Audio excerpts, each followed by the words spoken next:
Tôi tay không săn được con heo rừng 200 cân bự chẳng luôn, chỉ để cả nhà được no bụng thôi đó. Sợ người ta phát hiện lắm, nên tôi vác heo rừng đi vòng 20 dặm để về nhà luôn. Thịt heo vừa bưng lên bàn thơm lừng, thì ông nội Mũi Thính đã ngửi thấy mà lò dò tới ngay. Đến Viện Sơn ơi, ông nghe nói hôm nay con săn được con heo rừng về nhà hả? Đến sao ông không thấy con mang chút thịt heo nào qua nhà ông vậy? Đến không phải con săn đâu ông ơi, mà là anh Tư Thần vào núi săn được đó. Đến thế à, nhưng dù ai săn được đi nữa, cũng nên mang chút thịt heo qua biếu ông chứ. Đến Viện Sơn à, ông luôn dạy con phải hiếu thảo với người lớn, yêu thương em út nữa. Còn con thì sao, con làm được gì nào? Đến ba mẹ con ở nhà vẫn đang ăn ngũ cốc tạp thôi. Em út của con cả năm chưa được miếng thịt nào vào miệng.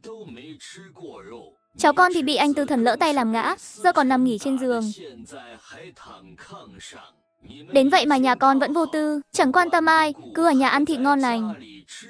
Đến Viện Sơn ơi, sao con lại thành ra thế này hả? Đến trăm điều thiện, hiếu thảo là đầu. Bình thường ông nghiêm khắc với con một chút, cũng là vì muốn tốt cho con thôi. Đến ông nội à, ông nói một chàng dài vậy, chẳng phải là trách ba con không mang thịt qua cho ông sao? Đến nhà con cũng khó khăn lắm ông ơi, vừa chia nhà đã gánh 200 đồng nợ rồi. Con heo rừng con săn về đã bán hết sạch, mà vẫn chưa đủ trả nợ nữa, lấy đâu ra thịt mà biếu ông đây? Đến dù có bán thịt heo trả nợ đi nữa, cũng phải để lại chút ít biếu ba mẹ chứ. Dù chỉ là khúc xương nhỏ xíu, nấu canh Tết cho ba mẹ bồi bổ cũng tốt mà. Đến rốt cuộc con nghĩ gì trong đầu vậy? Chẳng lẽ một miếng nhỏ cũng không để lại cho nhà chú hai sao? Đến con không nghĩ rằng chia nhà xong là con không còn là con ông, rồi cắt đứt quan hệ với ông luôn chứ. Đến hư, giờ mới nhắc tới tình cha con sao nổi. Sao không nghĩ lại xem, hồi chia nhà con được chia cái gì nào? Đến 10 cân lúa mì thôi, 10 cân ngô nữa, và thêm 200 đồng nợ to đùng. Lúc đó sao ông không nghĩ tới tình cha con đi? Đến ba à, ba đừng làm khó con nữa. Thịt heo đã bán hết rồi, vẫn không đủ trả nợ đâu. Ba nhìn nhà con xem, tứ bề gió lùa qua, đồ đạc tử tế còn chẳng có lấy một món. Đến tốt lắm, Viện Sơn à, con quyết tâm không hiếu thảo với ba mẹ rồi đúng không?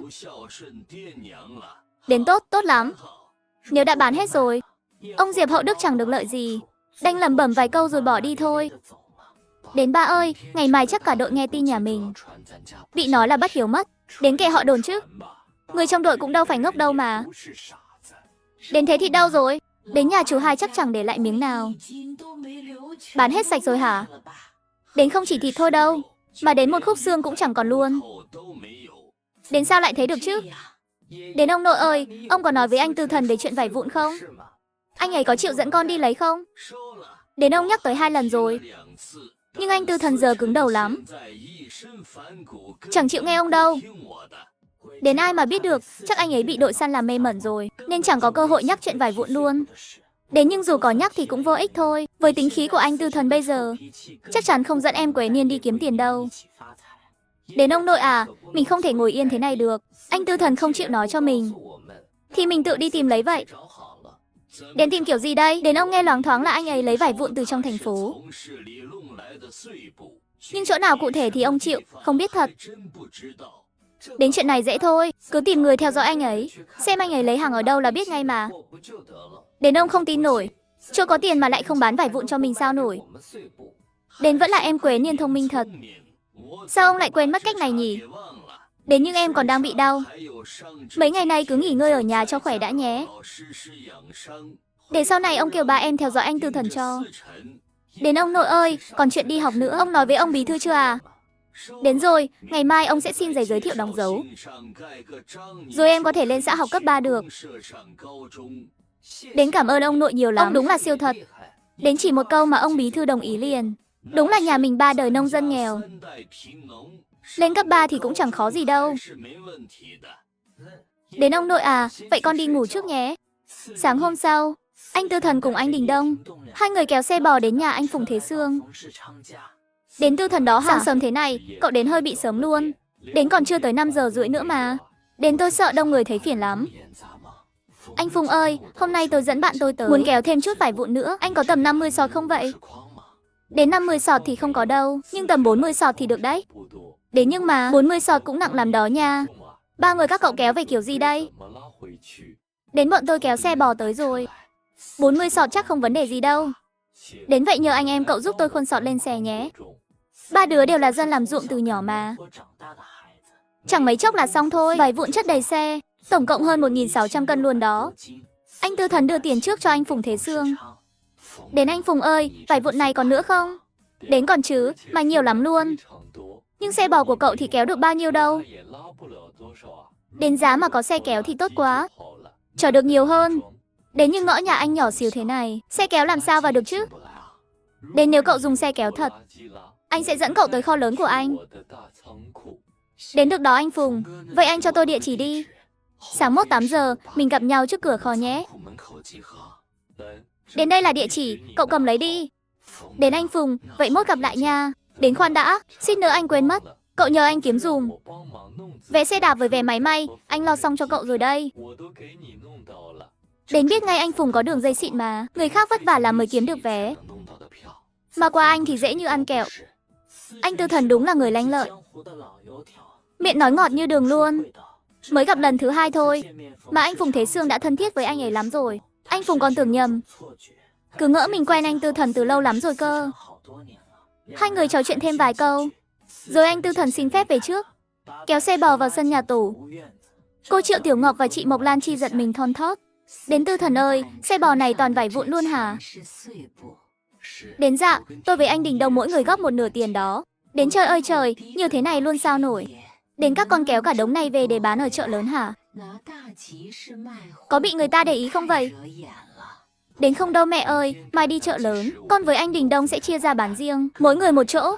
Thế là không ai để ý đâu. Trong lúc anh Tư Thần nói chuyện, anh Đình Đông đã dỡ phần vải vụn của mình xuống xe rồi. Xe bò giờ nhẹ bớt, phần còn lại anh ấy định kéo về để chuẩn bị xe kéo. Đến chuyện này nhờ anh cả đấy nhé. Đến yên tâm đi, tôi không mượn xe kéo ở đội mình đâu. Tôi sẽ tìm cách mượn từ đội khác cho kín đáo. Đến được, anh làm tôi yên tâm lắm. Hai người bàn bạc xong xuôi, anh Đình Đông vội vàng kéo xe về nhà ngay. Hôm qua anh ấy từng giúp anh Tư Thần bán hàng, nên biết phải chia vải vụn ra sao. Phải về nhanh thôi, kêu mẹ anh ấy cùng phân chia cho kịp. Đến Tư Thần à, con với anh Đình Đông nói gì bí ẩn vậy? Mẹ nghe mà chẳng hiểu gì hết trơn. Đến mốt tụi con còn đi lấy vải vụn nữa mẹ ơi. Xe bò nhỏ quá không đủ chở, nên tụi con định mượn xe kéo đi cho tiện. Đến dùng xe kéo á? Thế chắc chở được 2.000 cân vải vụn luôn hả? Đến dạ, cũng gần vậy đó. Cô Triệu Tiểu Ngọc chưa học qua trường lớp, chẳng tính được 2.000 cân vải vụn tốn bao nhiêu tiền. Nhưng cô biết chắc chắn là một khoản lớn lắm luôn. Đến con có đủ tiền không vậy? Đến vải vụn rẻ lắm mẹ ơi, tiền con có đủ dùng mà. Đến anh ơi, miếng vải xanh quân đội này đẹp quá. Để lại vài miếng cho em may túi đeo nhé. Đến để lại thoải mái, em muốn bao nhiêu cũng được. Một miếng vải may được một cái túi đó. Đến em để lại 3 miếng nhé. Đến may thêm vài cái nữa, để danh dùng dần dần vậy. Đến vải ở hợp tác xã mình bán chẳng đẹp bằng cái này đâu. Mà tới 5 đồng một cái cờ đấy.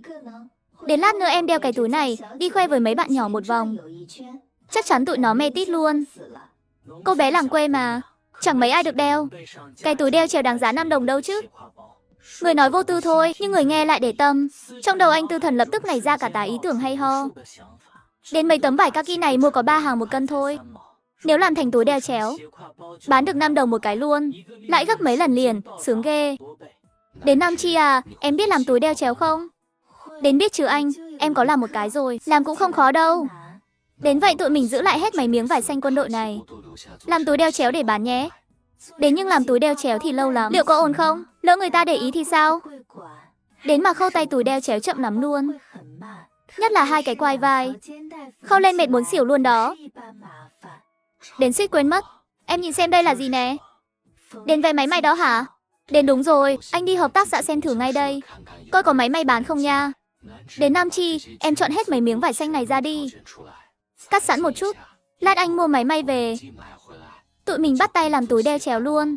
Đến mai mang ra chợ bán. Chắc chắn hot lắm luôn đó. Đến dạ được anh. Đến khi anh ấy về nhà, hết đống vải vụn đã được phân loại đầu ra đó, đựng gọn trong bao phân hóa học rồi. Lúc này, chị Mộc Lan Chi đang đạp máy may quay túi đeo chéo. Đến mẹ ơi, chị Lan Chi, con mua máy may về rồi đây. Chị Vương hàng xóm nhìn anh Tư Thần mà xít xoa ngưỡng mộ. Khi anh ấy khiêng máy may về nhà, chị không nhịn được mà nói với mẹ chồng. Đến ai ngờ anh Tư Thần lại tài giỏi thế này đâu chứ. Hồi nhà ngoại chia tài sản, bao nhiêu người chờ xem nhà anh ấy khốn khó mà cười cho đã. Đến vậy mà mới có vài ngày thôi, nhà người ta đã sắm được máy may rồi đó. Đến ông Diệp keo kiệt chắc tức đến phát điên luôn quá.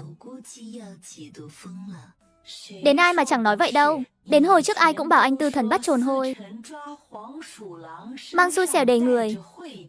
Mà tôi thấy sống chung với ông Diệp mới xui xẻo ấy. Đến thấy chưa, vừa chia nhà xong là nhà anh ấy phát tài liền. Nhà chị Vương là hàng xóm lâu năm của ông Diệp Hậu Đức. Hồi trước từng có chút xích mích nhỏ, giờ chị Vương có cơ hội nói xấu ông Diệp. Làm sao bỏ qua được chứ? Chị lập tức bước ra cây hòe già giữa làng. Hôm nay phải khoe với mấy chị em về anh Tư Thần một trận đã đời. Chiếc máy may mới toanh nằm ngay trước mặt. Chị Mộc Lan Chi háo hức muốn thử ngay tức thì. Đến đây là hiệu đại bàng hả? Chắc hơn 100 đồng quá. Đến 125 đồng đó chị, mà hay hết hàng lắm. Hôm nay em may mắn mới mua được đó. Đến máy may đúng là tuyệt thật. Nếu khâu tay thì một quai dài thế này phải mất nửa ngày mới xong. Đến đã vậy đường may còn đều tăm tắp nữa. Đến mẹ ơi, mẹ cũng học dùng máy may đi. Nếu bán túi đeo chéo mà kiếm được tiền, sau này mình làm thêm nhiều để bán. Đến dù sao mùa đông cũng rảnh rỗi mà. Đến được thôi. Đến mẹ cũng học với chị Lan Chi cách dùng máy may nhé. Đến em cũng muốn học nữa. Đến được ai cũng học hết. Đến nhưng mình bán túi đeo chéo, liệu có ai làm khó mình không nhỉ? Anh Viễn Sơn từ ngoài bước vào, nghe mọi người nói vậy, lòng hơi lo lắng. Đến túi đeo chéo là đồ hoàn chỉnh đó, chỉ hợp tác xã mới được bán thôi.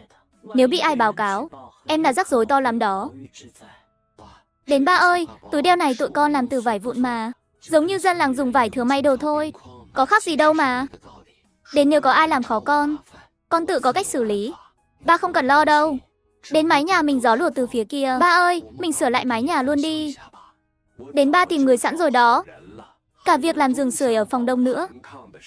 Mấy ngày này trời đẹp, nhanh làm gạch đất phơi khô đi. Trời lạnh bất ngờ lắm, đừng để chậm trễ là hỏng việc. Đến ba à, mấy ngày này con bận lo chuyện vải vụn, sửa mái nhà với làm giường sưởi, chắc không giúp ba được gì đâu. Đến ba đừng tiếc tiền, cứ kêu người trong làng giúp một tay nhé.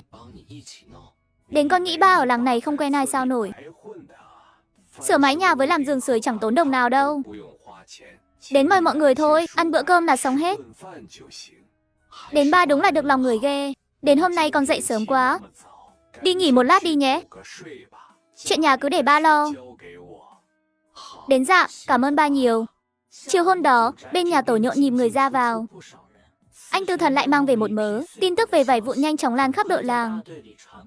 Mấy cô bác thân quen với nhà anh ấy đều kéo đến nhà chọn vải thích mê. Khi họ thấy túi đeo chéo chị Mộc Lan làm, ai cũng mê tít, thích ơi là thích. Nhưng bố đâu một cái, họ vẫn hơi tiếc tiền một chút. Thế là họ nhờ chị Mộc Lan Chi chỉ cách làm túi đeo chéo, để về nhà tự may từ vải vụn cho tiết kiệm.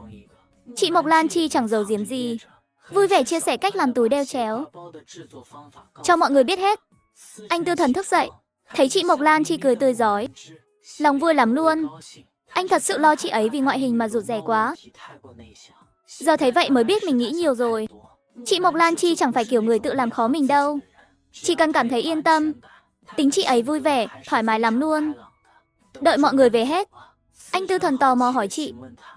Đến Nam Chi à, em không sợ dạy cách làm túi đeo chéo cho người khác rồi họ giành mất việc làm ăn của mình sao? Đến sợ gì đâu anh. Làng mình có mấy nhà có máy may đâu mà. Đến nếu khâu tay túi đeo chéo, không 3-5 ngày là chẳng xong được cái nào đâu. Lúc đó tụi mình bán cả đống rồi còn gì. Anh Tư Thần không ngờ chị Mộc Lan Chi lại khéo léo vậy. Nhìn chuyện không chỉ qua bề ngoài thôi đâu. Đến mai em có muốn đi chợ với anh không? Đến anh đi một mình đi. Em phải làm hết chỗ vải còn lại thành túi đeo chéo đã. Đến vải kaki xanh quân đội còn nhiều lắm. Tổng cộng hơn 58 miếng vải luôn đó. Đến làm hết chỗ này thành túi đeo chéo cũng là một công việc bự lắm đó. Đến dù có chị Thiên Thiên giúp, em cũng phải bận mất 2 ngày luôn. Đến thôi được, vậy anh đi chợ về, sẽ mua quà vặt cho em nhé. Ăn tối xong xuôi, anh Tư Thần chạy ngay vào phòng. Đợi mấy ngày rồi, cuối cùng cũng được dọn sang phòng Tây ở. Sao anh Tư Thần bỏ qua cơ hội ngon ăn này được chứ? Đến Nam Chi à, em có hồi hộp không? Đến đâu có đâu. Đến không hả? Vậy lên giường nhanh đi nào. Đến đừng lo nha, giữa phòng mình với phòng đông còn có phòng giữa mà. Đến anh đúng là đồ nghịch ngợm. Vui đùa cả đêm, trời vừa tờ mờ sáng, anh Tư Thần đã dậy sớm, mang theo vải vụn, cùng 6 cái túi xanh quân đội may sẵn, và 2 cái túi hoa nhỏ xinh. Dù anh Đình Đông cùng đi chợ. Xã Hồng Tinh có mấy phiên chợ lớn. Anh Tư Thần và anh Đình Đông bàn giá cả xong. Mỗi người chiếm một góc chợ. Hồi trước ở chợ chẳng ai bán vải vụn cả. Anh Tư Thần vừa bày vải ra, lập tức mấy cô bác vây quanh liền. Một cô bác thấy túi đeo chéo xanh quân đội, không nhịn được mà cầm lên xem. Đến vải vụn có vài hàng 1 cân thôi, tôi bán lại 4 đồng một cái. Mọi người tranh nhau mua luôn, đến chỉ vì tôi cưới được cô vợ khéo tay, biến vải vụn thành túi xinh thế này. Đến bán túi đeo đây nào. Đến đi ngang qua đừng bỏ lỡ nha. Đến túi may tay bền đẹp lắm luôn. Đến anh bạn trẻ ơi, túi đeo chéo này giống ở hợp tác xã bán không vậy? Cửa hàng Cung Tiêu bán túi quân dụng đấy. Phải dùng phiếu vải. Giá cũng đắt hơn. Cái của tôi thì may từ vải vụn ở nhà, dùng vải kaki. Giá tự nhiên rẻ hơn cửa hàng Cung Tiêu. Vậy cái này bao nhiêu tiền? 4 đồng một cái, không cần phiếu vải. Ôi chao, cũng chẳng rẻ gì nhỉ. Cô bác ơi, vải kaki xanh quân đội của tôi không rẻ đâu. Với lại cô xem tay nghề này đi. Đường may này là loại xịn nhất đấy. Tư Thần mở miệng ra, không phải kiểu nói chuyện tầm thường đâu. Cô bác còn chưa quyết định mua hay không. Một cô bên cạnh chẳng nói hai lời, mua luôn một cái. Có người mua cái đầu tiên, mấy người sau và cả vải vụn, gần như chẳng tốn lời nào đã bán hết. Không ngờ thời này túi đeo chéo nhỏ lại hot thế. Mối làm ăn nhỏ này được đấy. Còn đống vải vụn mấy trăm cân này, nghĩ phải bán cả buổi sáng mới hết. Kết quả chưa tới 9 giờ sáng, hết sạch vải vụn, bán ngon ơ luôn.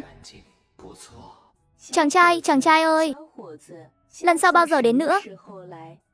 Cô bác ơi, mốt tôi đi chợ lớn Lạc Hà. Đến lúc đó tôi đi sớm cho. Hôm nay đến muộn quá, chẳng mua được gì cả. Dọn sạp xong, qua sạp Diệp Quế Niên và Diệp Đình Đống. Nhìn Diệp Đình Đống đứng như khúc gỗ trước sạp hàng của mình. Thật chẳng biết nói gì với cậu ta luôn. Thế mà còn 2 bao vải vụn chưa bán được.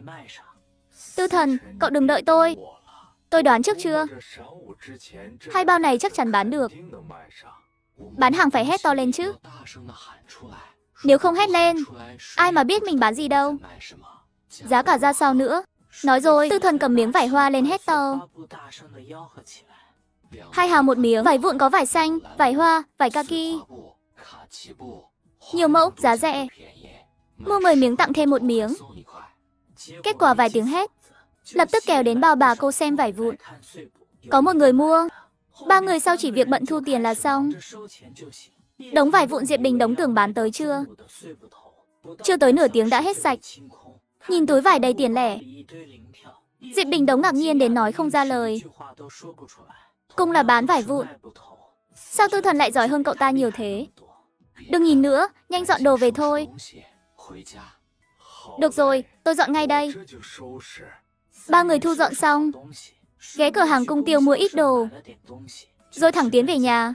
Anh cả về rồi. Túi đeo chéo bán hết chưa? Anh Đống với anh Niên đâu? Không về cùng anh à? Họ về nhà nấu cơm hết rồi. Hôm nay mua khá nhiều thịt, để lâu là không tươi nữa. Túi đeo chéo với vải vụn thì sao? Em tự xem đi. Tư Thần nói rồi lấy cái bao phân bón, đổ hết tiền trong đó lên bàn. Nhìn cả bàn tiền đấy ắp. Diệp Viễn Sơn, Mục Nam Chi, Triệu Tiểu Ngọc ngẩn cả người, nửa ngày chẳng thốt nên lời. Họ chưa thấy nhiều tiền thế bao giờ. Thiên Thiến, đếm xem tổng cộng bao nhiêu tiền. Anh cả ơi, bán hết rồi à? Kiếm được nhiều tiền thế này luôn. Diệp Thiên Thiến lớn thế này chưa từng thấy nhiều tiền vậy. Vui đến mức chẳng nói nên lời. Đến từng tờ. Tổng cộng là 785 đồng. 2 đồng với 4 hào nữa. Trời ơi anh cả, anh bán vải vụn được hơn 700 đồng á? Sao nhiều thế? Đừng thấy bao này bao nọ vải vụn, trông có vẻ ít, nhưng 1 miếng 3 đến 4 hào là ra tiền lắm đấy. Chẳng cần phiếu vải. Có người mua làm bao lưng, một lần mua cả 10-20 miếng. Có người mua may quần áo cho trẻ con, mua 8 đến 10 miếng là ít nhất luôn. Trong này còn tiền bán túi đeo chéo nữa. 28 đồng, Nam Chi. Mối này làm được đấy. Để lần sau anh nhập thêm vải kaki xanh quân đội, để hết lại làm túi. Vải hoa nhỏ cũng làm thêm nhiều chút. Nhà nào có con gái nhỏ đều mê vải hoa này. Tốt rồi, hôm nay em ở nhà làm thêm chục cái nữa. Anh định bao giờ đi chợ tiếp? Mốt anh đi chợ. Em làm thêm nhiều chút. Anh đoán chục cái chắc không đủ bán đâu. Tư Thần này, tôi nhớ con nói nhập vải vụn có 180 đồng thôi. Mà giờ kiếm được 600 đồng luôn. Chưa hết đâu mà 600. Nhà mình còn để lại vài chục miếng vải kaki xanh. Chỗ này làm túi đeo chéo còn kiếm được nữa. Hôm nay người quản lý có tìm con không? Không có, nhưng con thấy người quản lý cũng mua túi của con đấy. Sau này con bán tiếp. Chắc không sao đâu. Không là tốt rồi. Nhanh cắt tiền đi. Dạ mẹ, con đi nấu cơm. Con mua khá nhiều thịt. Được, mẹ đi nấu ngay đây. Mẹ, con giúp mẹ. Con bé này đúng là tốt thật. Càng nhìn càng thích. Cha ngồi đi. Con kể cha nghe kế hoạch sắp tới. Tư Thần, hôm nay con bán vải vụn có thấy Phúc Sơn không? Sáng nay con vừa đi khỏi. Cha đã thấy Phúc Sơn ở đầu làng. Làng vàng nửa ngày mới đi. Con không thấy Phúc Sơn. Cha biết nói gì với con đây? Chuyện nhỏ thế này mà con cũng làm không xong. Ai ngờ thằng Diệp Cảnh Xuyên khôn như khỉ thế đâu. Nó sợ người khác biết chỗ nhập vải vụn của nó. Trời chưa sáng đã chuồn mất. Sáng mai con qua bên nhà Tổ Dình xem. Rốt cuộc Tư Thần nhập vải vụn ở đâu? Cha nghe nói rồi. Nó bán vải vụn kiếm bộn tiền. Đến máy may cũng mua được cha ơi. Lỡ mai Tư Thần không đi nhập vải vụn thì sao? Không đi thì con chỉ đợi thêm chút thôi. Phúc Sơn, để sau này nhà mình sống tốt hơn. Con chịu khó chút đi. Cha, Quế Niên giờ không rảnh sao nổi. Để nó đi. Vết thương trên người con cũng gần lành rồi. Mấy hôm nữa con đi báo danh cấp 3, chẳng có thời gian. Cha bảo con đi thì đi. Không được làm lỡ chuyện học của Quế Niên. Quế Niên, cháu yên tâm đi học. Việc nhà có ông nội lo. Mấy hôm nay ông nhất định làm rõ chuyện vải vụn. Cả nhà bận rộn tính toán, Tư Thần lại chẳng hay biết gì. Dù họ có mọc thêm 800 cái đầu óc, cũng chẳng đấu lại Tư Thần mang ký ức kiếp trước. Anh cả, em nghe người trong đại đội nói Diệp Quế Niên sắp đi học cấp 3 ở công xã. Anh biết chuyện này không? Chuyện khi nào thế? Sao anh chẳng nghe gì hết? Với lại Diệp Quế Niên học hành tệ hại thế. Trường cấp 3 chịu nhận nó sao nổi. Diệp Quế Niên học dốt thế nào? Tư Thần rõ hơn ai hết. Chẳng phải tệ bình thường đâu. Dù giờ người ta không coi trọng cấp 3 lắm, cũng không đến mức ai tệ cũng nhận. Chuyện này mới 1-2 ngày thôi. Chẳng biết đầu óc Diệp Quế Niên có bị lừa đá không. Nó 20 tuổi rồi, còn đi học cấp 3 gì nữa. Em thấy nó chỉ không muốn ra đồng làm kiếm điểm công, nên mới nghĩ ra chuyện đi học cấp 3. Ông nội mình cũng chiều nó quá. Bỏ cả thể diện đi nhờ vào khắp nơi, mới xin được giấy giới thiệu cho nó. Còn có chuyện này nữa sao? Kiếp trước Diệp Quế Niên là thằng lưu manh chẳng học hành gì. Đừng nói cấp 3, cấp 2 còn chẳng học được mấy ngày. Giờ tự nhiên cầm giấy giới thiệu đi học cấp 3. Bảo trong này không có gì mờ ám thì chẳng thể nào đâu. Thiến Thiến, em giúp anh theo dõi Diệp Quế Niên chút, xem nó định làm gì. À mà, mấy đứa có muốn đi học cấp 3 không? Sau này thi đại học luôn. Em được đi học sao? Diệp Thiến Thiến ngạc nhiên nhìn Tư Thần. Tiểu học với cấp 2 em học chắc vả lắm, vì phải giúp việc nhà. Lớp 9 em đi học được có vài ngày. Còn cấp 3 thì, theo lời bà nội Đinh Xuân Hoa của em, con gái rồi cũng phải lấy chồng thôi. Học cấp 3 chỉ tốn tiền vô ích. Chỉ bằng trước khi lấy chồng, giúp nhà làm việc nhiều chút còn thiết thực hơn. Dĩ nhiên rồi Thiến Thiến, em còn nhỏ, nên tập trung học hành trước. Để anh đi hỏi thư ký đại đội xem, coi có xin cho em học cấp 3 ở công xã được không? Cảm ơn anh. Diệp Thiến Thiến mắt hơi đỏ hoe. Trước đây em nghe mấy anh chị Chi Thanh nói, kiến thức có thể đổi đời. Dù em chẳng có nhiều hiểu biết, nhưng em luôn ghi nhớ những lời này trong lòng. Em vốn nghĩ cả đời này mình chẳng có liên quan gì đến chuyện học hành nữa. Ai ngờ đâu liễu dặm hoa tươi, đột nhiên lại được đi học. Nam Chi này, trước khi xuống em cũng đi học đúng không? Nếu mở lại kỳ thi đại học, em có muốn thi không? Chúng ta đã kết hôn rồi mà. Cả đời này chắc em chẳng còn cơ hội học đại học nữa. Ai bảo thế? Anh nghe tin rồi. Nghe nói năm nay vừa khôi phục kỳ thi đại học. Điều kiện tuyển sinh khá thoải mái. Như em, chị thanh xuống. Chỉ cần dưới 35 tuổi. Kết hôn hay chưa cũng không ảnh hưởng đến việc thi.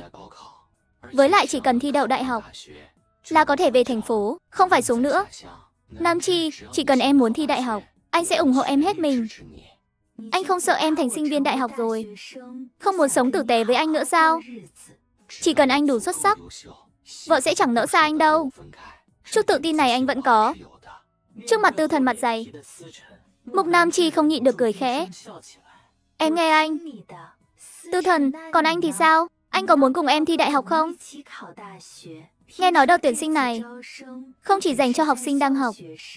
Ngoài Chi Thanh ra, thanh niên xã hội cũng được thi.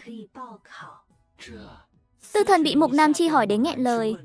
Anh có nên thi đại học không nhỉ? Dường như học đại học với một người trùng sinh như anh chẳng có tác dụng gì lớn. Kiếp trước anh dù không học đại học, cũng tự học lấy một bằng. Nhưng cuộc sống đại học hiện tại, anh chẳng mong đợi chút nào. Có thời gian đó, kiếm thêm tiền chẳng tốt hơn sao? Nhưng thấy ánh mắt chờ mong của Mục Nam Chi, Tư Thần hơi do dự. Anh chưa nghĩ đến chuyện này. Để anh suy nghĩ kỹ đã. Anh phải quyết định nhanh lên nhé. Nếu thật sự muốn thi đại học, anh cũng phải bắt đầu cố gắng đấy. Hai người ở chung hơn 1 tháng. Mục Nam Chi hoàn toàn không nhận ra mình đã sớm trong từng chút cuộc sống. Yêu Tư Thần mất rồi, thậm chí còn hơi ỷ lại anh. Ngay cả chuyện học đại học này, em cũng vô thức muốn Tư Thần đi cùng. Tối rửa giấy xong, vào phòng, Tư Thần vẫn luôn để ý vết thương trên người Mục Nam Chi. Đó là kiệt tác của anh đêm qua. Vợ ơi, em nằm sấp đi, anh bôi thuốc mỡ cho em. Không cần đâu, em tự làm được mà. Chỗ sau lưng thì em tự bôi sao nổi, để anh giúp em. Thôi được, nhưng tay anh để đâu thế? Anh đang bôi thuốc mỡ cho em mà. Đồ lưu manh, tối nay nhẹ nhàng chút được không? Sáng hôm sau Tư Thần dậy sớm, Mục Nam Chi còn ngủ mê mệt. Triệu Tiểu Ngọc bực mình lườm Tư Thần một cái thật mạnh. Thằng nhóc thối này, không thể nhẹ tay chút sao? Hôm qua mẹ thấy trên lưng Nam Chi có một vết cắn rõ một luôn. Mẹ, con biết rồi, lần sau con sẽ kiềm chế. Nhóc thối, tâm trạng tốt, Tư Thần chạy biến luôn. Hôm nay họ phải lái xe công nông đi chở vải vụn.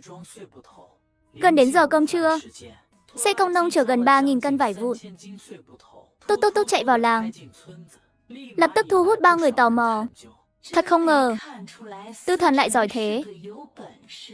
Chẳng ngờ còn kiếm được vài vụn đi bán. Hồi trước nó bán ra trồn hôi, tôi đã bảo rồi. Nó là thằng có bản lĩnh. Gần 3.000 cân vải vụn. Tư Thần và Diệp Đình Đống mỗi người góp nửa tiền. Vải vụn cũng chia đôi. Dỡ xong phần của mình, Diệp Đình Đống và Quế Niên lái xe công nông đi. Tư Thần chưa kịp kiểm đếm, đã thấy ông nội Diệp Hậu Đức sát khí đùng đùng bước vào sân.